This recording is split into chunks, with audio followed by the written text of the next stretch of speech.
Salut les archis, et c'est reparti pour ce mois d'août, et cette fois-ci je vais vous montrer la fonction matrice de risque.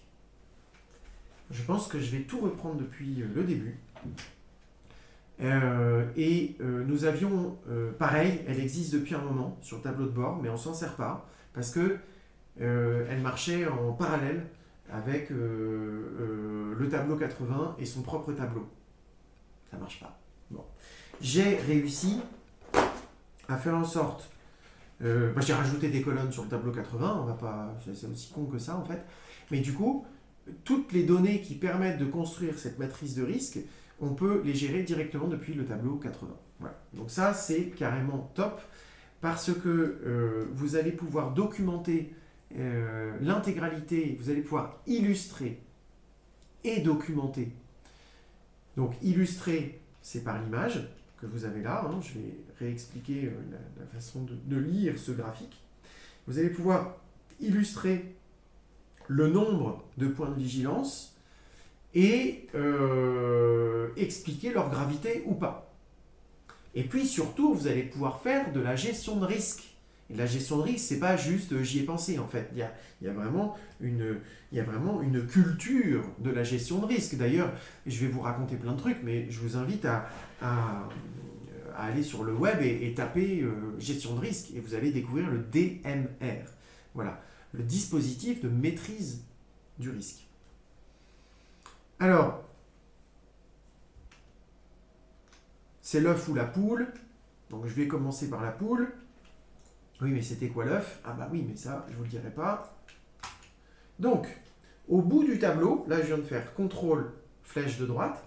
Donc là, l'idée en fait, c'est, pour l'instant en tout cas, on va remonter et je vais masquer toutes les colonnes qui ne m'intéressent pas. D'accord? Bon là, je perds un peu de temps. C'est en train de se faire. Voilà. Et RFD, donc je vais aller jusque là. Donc là, je recommence.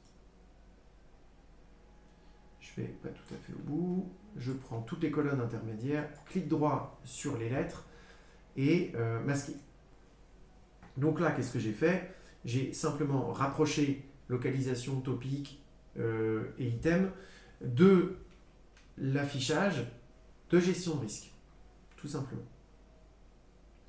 Dans la gestion de risque, il est entendu 3 variables qui sont la probabilité, la gravité. Je vais faire comme ça, ce sera beaucoup plus parlant. Probabilité, gravité, durée. À la limite, peu importe quels sont les leviers pour identifier le niveau de risque potentiel, parce que c'est ça en fait qu'on est en train de déterminer. Ce que je dois vous dire, c'est que la matrice de risque fonctionne à ce jour sur les vigilances techniques et les vigilances architecturales. D'accord? Alors, techniquement, ça fonctionne sur toutes les lignes, mais le tableau que l'on retrouve, donc retour à gauche, pilotage de projet, matrice de risque, le tableau qui est ici, et qui est un Power Query qui va aspirer les vigilances, il n'aspire que les vigilances techniques. D'ailleurs, on le voit là, j'en ai créé 2, voilà. Vigilance technique et vigilance architecturale. D'accord? Donc, mettez-vous ça dans la tête. Ça veut dire qu'à chaque fois que vous avez une idée de vigilance ou vous en gardez une dans la liste de base, vous allez pouvoir faire ce que je vous montre. Et ça va donner ce que je vous montre après.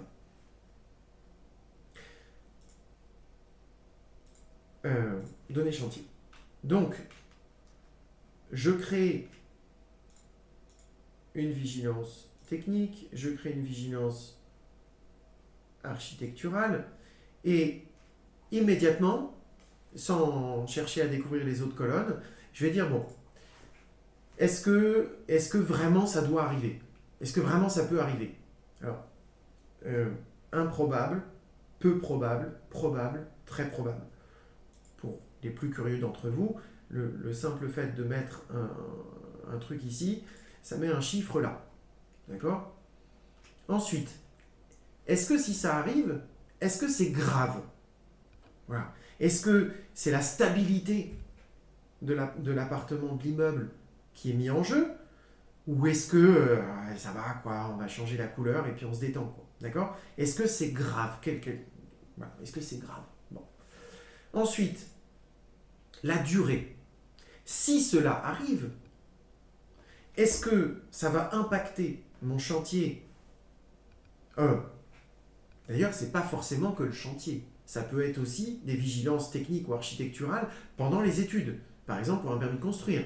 Si on a réellement un ABF, ce qui est peu probable, probable ou tout à fait certain, eh ben, la durée, l'impact dans les études, il va se compter en mois. Alors, on ne met pas 2 mois. On dit simplement que la réflexion va se faire en mois, et pas en jours, et pas en années, et pas en heures. Je ne sais plus ce que j'ai. Jour, semaine, mois ou année. Voilà. Donc, vous connaissez Instant T, on n'est pas là pour dire des choses précises, on est là pour donner une température et voir ce que ça donne. D'accord? Donc, alors, après, les chiffres, donc il additionne, je crois, ou il multiplie, je ne sais plus comment, c'est moi qui l'ai fait, on multiplie tout. J'ai appris tout ça dans des bouquins, hein. J'ai juste, entre guillemets, fait en sorte que ça fonctionne, hein, c'est tout, hein. Donc on multiplie les trois notes de criticité. Voilà, je ne sais pas si le mot criticité existe, mais je le trouve génial. Il est d'une violence absolue. Il pique de partout, c'est génial. Criticité, voilà. Et donc, on va donner des coordonnées, peu importe, on va donner des coordonnées x, y à un petit point en fonction du chiffre. D'accord? Ces coordonnées x, y, on les retrouve dans le graphique. Les coordonnées x, y vont permettre de voir que il y a peut-être moyen de savoir. Alors, je vous expliquerai autre chose. On peut mettre une nomenclature pour savoir ce point, à quoi il correspond, et le retrouver. On n'en a pas encore parlé. Il faut que je vous parle des autres colonnes. En tout cas, voilà. On a une vigilance. On met les 3 criticités. Et ça apparaît sur la matrice. Et donc, c'est improbable mais grave, c'est très probable et catastrophique. Voilà. Et vous verrez comment... Enfin, j'espère que je vais penser à vous expliquer, sinon on le fait sur Discord, pensez à vous expliquer comment on gère en fait, comment on interprète ce truc. Voilà. Déjà, quand il y en a très peu, c'est cool, quand il y en a beaucoup, c'est pas bien. Quand il y en a beaucoup dans le rouge, il faut se mettre dans un état d'esprit, j'ai pas dit résoudre, c'est se mettre dans un état d'esprit. Dans le jaune, se mettre dans un autre état d'esprit, et dans le vert, se mettre dans un autre état d'esprit. D'accord? On retourne à nos différentes colonnes.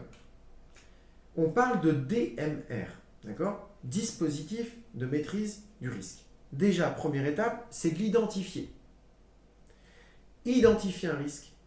Un risque, tu ne peux pas te mettre à ta table et dire « Bon, allez, c'est parti, je vais identifier tous les risques du dossier. » Ça n'existe pas. Ça n'est pas possible. Okay? Tu peux le faire. Tu vas trouver 3-4 trucs. Puis c'est tellement anxiogène, tu n'as tellement pas envie de voir les problèmes que rapidement tu vas t'essouffler. Voilà. Par contre, d'ailleurs, je vais revenir à la page qui est là. Un risque, c'est à chaque fois que quelqu'un dit « Oh putain, faut pas oublier ». Bim, t'as un risque. Donc là, tu as une page ici. Je sais pas pourquoi j'ai ce truc-là. Ah oui, c'est pour revenir, d'accord. Tu as une page ici, tu fais CTRL-P. Et tu imprimes ça, et tu en as quelques-uns sur le fond de ton porte... Alors moi j'utilise ça, maintenant vous faites comme vous voulez. Mais ayez ce document sur la table, à côté de vous. Le client il dit, c'est quoi ce truc? C'est à chaque fois qu'on va dire « Oh, faut pas oublier » ou « Oh, dis donc, on n'y avait pas pensé », il faut l'écrire là, il faut l'écrire sur ce document. D'accord? C'est un point de vigilance qui est raccordé à un topic et qui est raccordé à une localisation ou intervention globale, évidemment. Voilà. D'accord? Alors, je ne sais pas pourquoi j'ai 1 sur 2. CTRL P. Non, aucun. Ah oui, bon, d'accord. Ah oui, non, ok. Ok, bah, je vais le modifier comme ça sera fait pour vous. Oui, ça n'a aucun intérêt. Voilà. Ok. Voilà. Donc, première étape de la gestion de risque, c'est de capter les risques. Ensuite, on ne se pose pas plus de questions. On va donner les notes de criticité. Voilà. Est-ce que c'est probable? Est-ce que c'est grave? Et la durée. Okay. Alors, bien sûr, quand on l'a capté, on reprend la feuille où on a capté et on écrit ici. Et puis ensuite, on dit quelle localisation, quel topic. Et puis voilà. Et puis on dit si c'est une vigilance technique ou architecturale. Honnêtement, c'est ceux qui connaissent Power Query, vous pouvez augmenter le nombre de types de risques. Voilà. Est-ce que c'est de l'architectural? Est-ce que c'est de l'humain? Est-ce que voilà. Et du coup, en même temps que je vous le dis, ça répond à une problématique que j'avais, dont on va parler rapidement, c'est-à-dire la typologie du risque. Bah, en fait, je crois que cette colonne n'a pas cours parce que on va pouvoir, mais il me semble que voilà, gestion de risque. J'avais déjà commencé, hein, je me doutais bien qu'on allait y arriver. Risque financier, risque temporel, risque humain, risque technique, risque résolu. Ça, c'est quand même pas con. Donc, peut-être qu'on va faire évoluer la famille vigilance technique, vigilance architecturale. Vous pouvez manipuler, vous êtes sur Excel, vous n'êtes pas sur une application. Donc, vous vivez votre vie de maître d'œuvre instant T. Ensuite, nomenclature du risque. Alors, c'est là où vous pouvez mettre, par exemple, on est sur une vigilance. Donc, je dis une connerie, pour l'instant, il n'y a pas de protocole. Je vais dire, c'est le risque V1. Et puis là, c'est le risque A1. Pas sûr que ça fonctionne du premier coup. Pilotage. Tac. Là, je vais faire un clic droit, actualiser. Donc là, normalement, on va avoir la nomenclature qui apparaît et ça marche. On est bien sur A1 et V1. Donc on peut retrouver quel est de quel risque on parle. Ceci étant dit, quand vous commencez à avoir beaucoup de points rouges, et il y en aura, parce que je l'ai déjà quand même testé, à l'époque, quoi, j'avais essayé de mettre toutes mes vigilances dans ce tableau-là, mais du coup, c'était plus raccordé, enfin, ça tenait pas la route. Mais rapidement, c'est une cacophonie, on n'arrive même plus à lire les nomenclatures. Bon. L'idée, c'est de se faire une idée de si on a beaucoup de rouge, beaucoup de jaune, beaucoup de vert, et de garder ça dans l'œil, voilà, comme un vrai pilote, de garder ça dans l'œil à cet endroit-là, et de se dire, merde, ça commence à... Ça craint du boudin, en fait. Voilà. Ça aussi, là, techniquement, j'ai fait la vidéo sur les acteurs juste avant. Je parlais de l'amélioration, de la valorisation de nos honoraires. Ben là, c'est de ça qu'on parle aussi. Monsieur le client, une seule erreur sur un seul de ces topics peut vous coûter la valeur, allez, on va dire, un tiers ou la moitié de la valeur de mes honoraires sur l'intégralité de la mission. Voilà à quoi je sers, à éviter de faire des conneries, parce que je suis staffé, je suis outillé pour identifier et faire de la maîtrise de risque. Hein, on va continuer sur le DMR, d'accord? C'est pas négligeable. Et là, je pense qu'au-delà des plans, on est un véritable pilote de projet, on est un véritable architecte. Voilà. Architecte, c'est pas celui qui fait des jolies images qui sortent dans les magazines. Et ça arrive une fois, deux fois, trois fois dans la vie, ça. Puis après tu as tous les autres chantiers qui sont des chantiers de maîtrise d'œuvre. Et quoi? Parce qu'ils sont pas dans un magazine, c'est pas de l'architecture. Bah, en fait, si. C'est carrément être architecte que de gérer ce genre de projet. D'accord? Donc, elle est là, la valeur ajoutée. C'est ça qu'on attend d'un architecte. C'est de gérer ça. D'accord? Allez, on continue. Donc, typologie du risque, à mon avis, c'est remplacé par ce qu'on a vu juste avant. Nomenclature du risque, je vous ai montré, vous faites votre propre nomenclature. Peut-être qu'un jour, on trouvera un protocole un peu intelligent pour faire ça. Description du risque. Alors, on pourrait croire que ça fait doublon avec l'item, mais pour avoir commencé à le faire sur un dossier, en fait, je pense qu'on peut être succinct ici et là, être un peu plus prolixe. Voilà, faire des phrases et là, juste dire fissure. Voilà, fissure tableau en haut à droite. Bon. Et puis dans description du risque, on a observé une fissure, on a posé une jauge Soniac et on va faire le chantier dans 6 mois, donc on verra si ça a bougé. Alors, j'ai posé la jauge Soniac, on verra si ça a bougé. Monitoring. Excusez-moi. Monitoring. Donc, j'ai posé une jauge Soniac. Alors, attends, je vais faire un truc parce que on voit rien. Retour à la ligne. Voilà. Alors, monitoring. J'ai posé une jauge Soniac. Et on va monitorer l'écartement de la fissure. Ou pas. Peut-être qu'il n'y en aura pas. Quelles sont les causes? Bah, c'est une vieille baraque, à mon avis, il n'y a pas de fondation. Juste, tu l'écris, c'est tout. Mais quand ton client va voir, en fait, cette analyse de risque, il y a un moment, il sait pourquoi il te paye, en fait. Et il comprend que on n'appelle pas l'archi en disant, c'est quoi ce bordel? Ou alors, il le fera peut-être une fois, puis vous allez lui montrer ça plus la liste des acteurs, en disant, stop, on arrête les conneries, là. On arrête d'être sur son système 1. On réfléchit. On pose les choses. C'est pour ça que vous me payez. Ok? Quelles sont les conséquences directes? J'ai pas tellement besoin de vous expliquer ce que c'est. Par contre, regardez bien la suite. La colonne suivante, c'est dommages collatéraux. Ok? Donc, conséquences directes et dommages collatéraux. Voilà. Les dommages collatéraux, ça peut être, par exemple, conséquences directes, on ne peut pas faire l'ouverture de porteur au-dessus comme on avait prévu, de base. Et le dommage collatéral, c'est que le chantier va prendre 3 semaines de plus. Bon, ça va être plus cher aussi, mais ça va prendre 3 semaines de plus. Ok? Dommages collatéraux.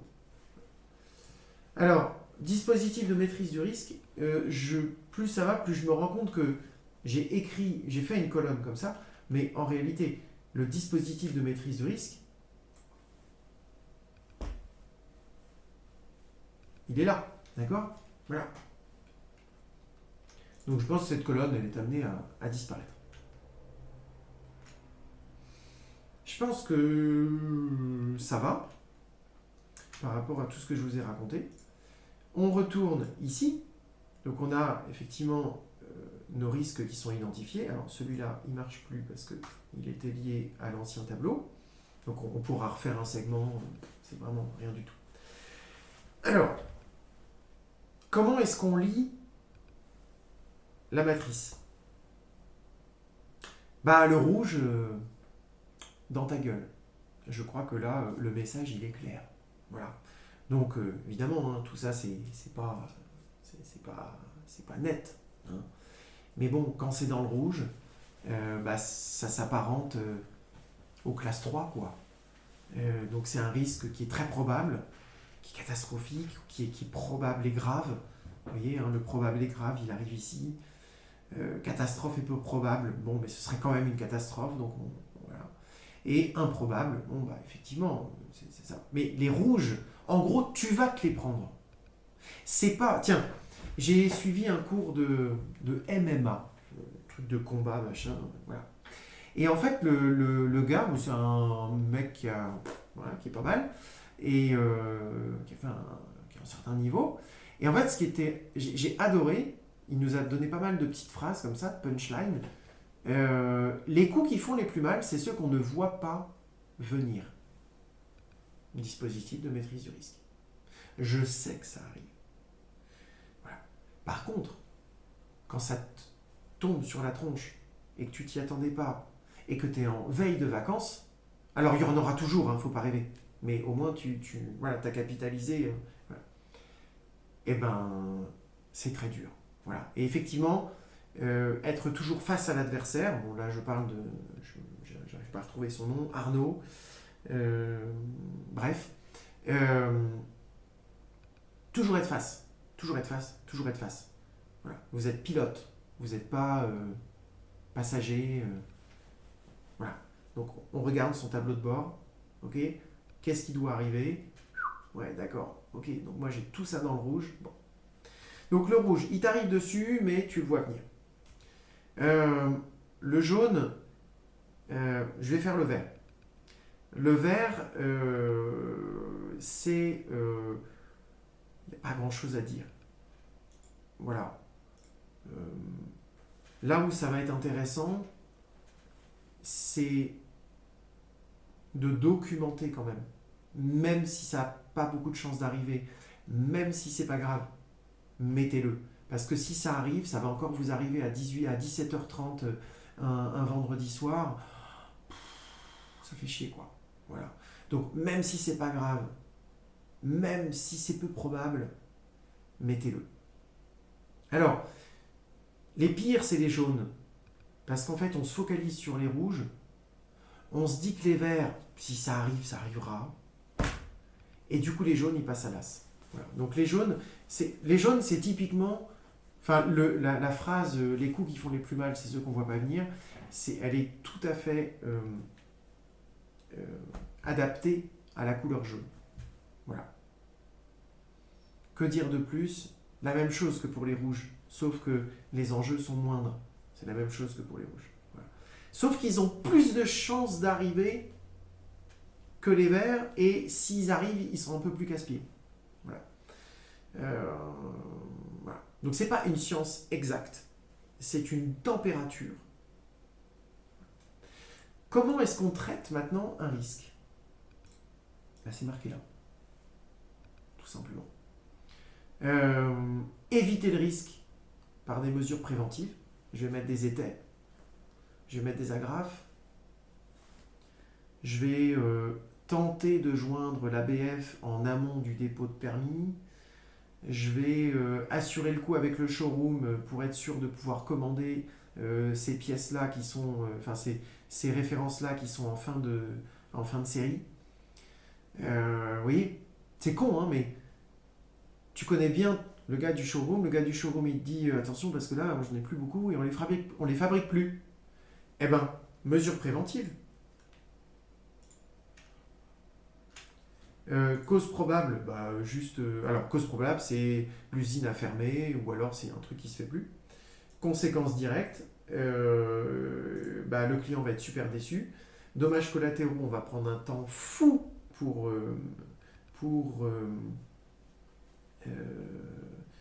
retrouver une référence qui va bien au client. Et c'est là où je réfléchissais dans ma tête, c'est pour ça que j'ai arrêté de parler. Et c'est là où on va pouvoir dire dispositif de maîtrise du risque. Et en effet, vous voyez, je retrouve mes petits. C'est 1, 2 ou 3. Voilà. Ah, pardon.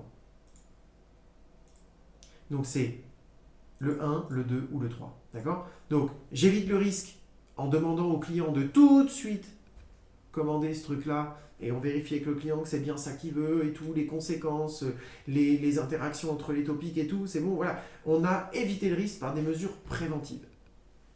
Deuxièmement, réduire les effets du risque en cas de survenance par des mesures correctives. Voilà.